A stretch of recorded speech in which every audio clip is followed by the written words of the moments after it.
Magkaka-holding hands ba ang hanap niyo? Eto na ang inyong solusyon. Sa mga mahilig sa horror dyan tulad ko, siguradong curious kayo sa behind the scenes ng mga nakita nating panakot sa TV. Ang kwento ng aming Lodi prosthetics artist, tunghayan sa Women Power.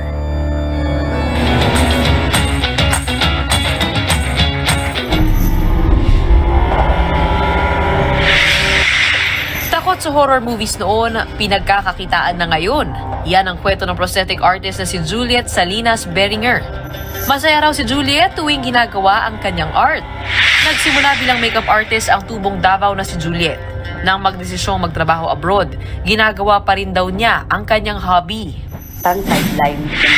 Tapos pag nasa bahay ako ng amo ko, nakauras lang para mag-practice sa mukha ko.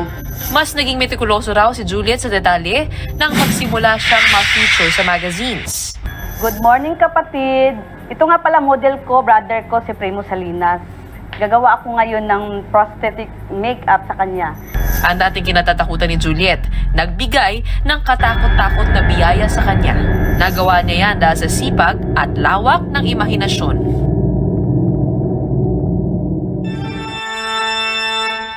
At para ipakita nga sa atin kung paano gawin ang mga obrang na ito, kasama natin live no studio si Juliet. Hi, Juliet! Good morning! Hello, hello!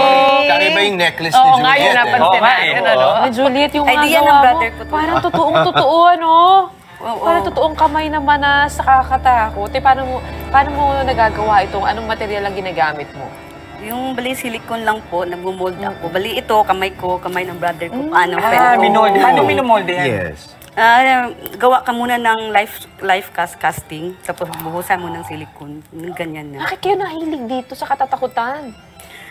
Actually, nung bata pa ako, takot ako. Takot ako sa mga ganito, ayaw ko. Tapos, iwan ko, nahiligan ko. Wala ka ganun pala yun. Bigla lang. Conquer your fear. Biglang dumating, tapos na-try ko. Pag-try ko, ay gusto ko pala. May dugo na ganito. Pero pag Ito kapatid mo si Mike. anak ko po. Ay, anak mo. Si Mike. Si Mike, anak mo si Mike. O, ito, kwentuhan mo naman kami tungkol sa prosthetics na ginawa mo sa kanya. Gaano katagal? Ginawa ko to mga, kailangan kasi mga 4 days before sa time na gamitin para hindi siya mapangit kasi mag-mold siya eh. Mold. 4 days or 4 days? Oo, So, ginoldi ko sila. apat yung suot ito? Hindi. Ano? Nakamolde, minolde lang. Ginoldi ko. Tapos, isa-isa ko yung nilagay, dinugtong doon na. So, para ganito na ang finishing. Tapos, ano po yung ginagamit yung pandikit sa kanyang mukha? Latex lang po. Ano po? Latex. Latex. Okay. Bisaya po ako yung Tagalog. Naku, okay lang yan. Okay lang yan. Ano yung ngipin na yan? Ito, ginawa ko lang din itong ngipin na ito. Yung ano lang ako tingin-tingin sa YouTube. Alam mo, ang kakaiba sa'yo, napaka-realistic naman ginagawa niyo. Kahit yung texture eh. Kagawa sa silicone. Kala ko nga kung sino yung kahawak kamay ni Gretchen kanina eh. Ay! Buti ka may kahawak kamay eh. Wow. Buti ka may kahawak kamay. Wow, Oh, no, din. So, go ahead. Maaari mo ba kaming turuan kung paano gawin yung yung prosthetics? Ano ito yung mga nakikita nating Ito siya is material. yung ito na yung last ko, i-paint ko na lang para maging siya. Yan, Parang look sige. realistic siya. So i-paint ko na lang ng ganito. Kunwari dito sa black, siyempre tignan mo siya kung yung parang may red. Ito parang para maging siya, yung... Ito, habang ginagawa mo yan, tatanong ko sa'yo, ha? Sige. Ito, yan yung... May ginaya ka ba na image ng parang Walo. demonyo? Yan ang interpretasyon mo ng parang masama? Imagination mo. Imagination ko lang. Demonyo, ganyan. Parang- Pero matangas yung ilong ng demonyo. mga 2 days before, Afam.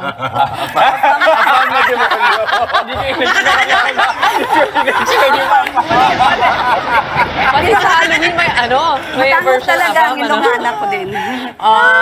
Nito, mga 2 days before, sa gabi, nag-iisip, magandang gawin? So, na-imagine ko, ganito. So, ginawa ko isa-isa. Ito isa, ginawa ko, gawa. Tapos dito ko na dinugtong-dugtong siya. Artist ka talaga, no? Kung ano lang talagang gumana sa utak ko yung gagawin ko. At ito rin, Juliet, gawa mo rin. Kasi tinan mo, detalyado talaga. May mga fingerprints pa ito. Sana may din, yung parang lagyan mo ng scent, yung amoy paa. Ito, Ewan ko sa'yo, Jess. Ewan ko sa'yo talaga. Hindi, pero paano mo nagagawa yun? Yung mga detalye ng kamay, dinadagdag mo lang? Oo, dagdagan ko lang kung ano. Siguro ganito maganda. Tapos Ito, may tingin-tingin sugat ako. dito, may sugat dyan. Anong pinakamahirap na nagawa mong obra? Wala pa sa ganito kasi yung nahirapan lang ko yung first movie ko sa kang Romel Ricafort, si Allen Dizon yung aktor. Tapos yung bigla lang na pinagawa ni Direk sa akin ng nalapnos ang balat. Yun. Ito parang Busy sa pelikula ko talaga. Parang hindi niya sinabi sa akin on the spot lang na gumawa ka ng ganito kasi kailangan natin. So ginawa ko half body ng model. Mahirap bang tanggalin? Halimbawa, Hindi, kung ikaw madali lang. Madali lang. Hindi naman Basta- masakit sa balat.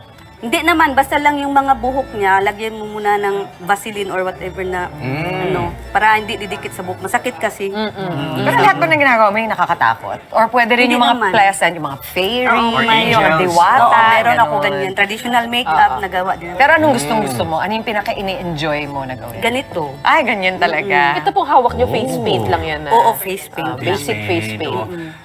Ibig bang sabihin, Juliet, mabenta ka lang kapag panahon ng Halloween o all throughout the year naman meron kang nakukuhang kliyente, mga gig? Mostly Halloween talaga. Halloween. Pero pag may magpagawa sa movie, saya Movies na ako. talaga. Magkano ang ganito? For example, yung kamay. Mahal ba gumawa nito? Kasi nung ganyan pa, umabot din ako ng 4-5. Ay, mahal. 4-5, pare sa... Materials lang. Materials pa lang. So, ibebenta mo yan ng mga At least, kunting tubo. Konting tubo. Sa natin. Wala- Di ba? Doble mo Wala na, bigyan mo ng 9,000. Kasi wala kang sinushortcut. Kita mo naman pati yung mga wrinkles sa likod. Talagang, sobra siyang realistic. Pero yan, Nail Juliet, ay polish for pa siya. display. For display yan, Juliet. Oo. Ay, pero ano Nagamit naman mo. yan? May laman sa loob eh. Wala Silicone po. din. Silicone. Feeling lang talaga ng silicone. Ayan, meron May pang mga ugat-ugat ugat. pa, no? Oo. Ako na nag-paint ng Galing. talaga. Paint ko na siya. Oo, kita naman na dry Grabing pa rin ang commitment feet, mo, diba? Juliet. Tapos yung mga details dito, ako na rin nag-isip kung paano para Galing nga mamukhang eh. ano. Ayan, talaga Parang may parang... mga ugat-ugat Eh, pag hindi po kayo nagganito, kung wari low season, ano pong kabuhayan po ninyo? Traditional makeup, tapos yung Ay, may mga makeup hair din kayo. makeup Oo, din kayo. yung sabi ni Yung pag- Madam sa Feri-Feri, ganun. Pero nung pandemic, nag-stop ako ng mag-makeup kasi nga, Diyosan. Yes, oo. Ako may tindahan ako dun sa Davao, Ayun. ukay-ukay, mga makeup products, mga ganun. Madiskarte rin. Oo, hindi pwede wala. Galing. Kasi Tama paano naman. tayo mabuhay? Ito, idea ito ng brother ko na gawin daw pintas. Oo nga, close up nyo nga direct. Nakikita nyo ba? Parang may... Ayan. Pero, ayan, with consent naman. Ayan po, magkano po yung necklace na yan? Hindi ko pa alam, hindi ko binabintay. Pero fully book ka ba? Like ngayon, Halloween, fully book ka na? Marami bang Kagabi, kumukuha sa'yo? mayroon ako doon sa Roots, nag-makeup ako nung sa tapat ng ano. Oo. Tapos ngayong 27, mayroon din ako. Ano pangalan ng son mo? Si Mike Ma, Douglas. ikaw ba, tingin mo ba, magugustuhan mo rin ito? So marunong ka na, tinuturuan ka na rin ni mama mo? Hindi, busy kasi ako sa work ko. Busy Busy sa sa work. work. Pero pwede kang laging model. Kahit Oo anong naman. gawin, di ba? Ang galing, galing. Hindi, Tama sa ito milk hindi niya. ko pa na details. Bagay naman sa'yo. Kaya naman.